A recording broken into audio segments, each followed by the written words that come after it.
بيكم في قناة ترند النجوم المشاهير. طبعا كلنا عارفين ان عادل امام واولاده واحفاده ظهورهم قليل قوي جدا على السوشيال ميديا، بس احتفل حفيد عادل امام بخطوبته على فتاة خارج الوسط الفني، ودي كانت صور الخطوبة، وكانت في اندهاش للناس لما شافوا حفيد عادل امام اللي هو يشبه ابنه رامي امام.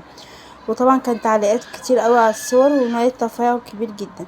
زي ما قلتلكوا ظهور عادل امام كان قليل جدا، وكان اخر مرة ظهر فيها وقت احتفاله بعيد ميلاده ال84، ودخل مداخلة هاتفية مع شريف عامر، وساعتها تعرض له لانتقادات كتير جدا، ودي كانت في تايم خارج الوسط الفني وناس كتير باركت له. وكان رامي امام بارك لابنه، قال الف مبروك يا حبيبي، ربنا يتملك على خير ان شاء الله، تكون خطوة جاية سعيدة.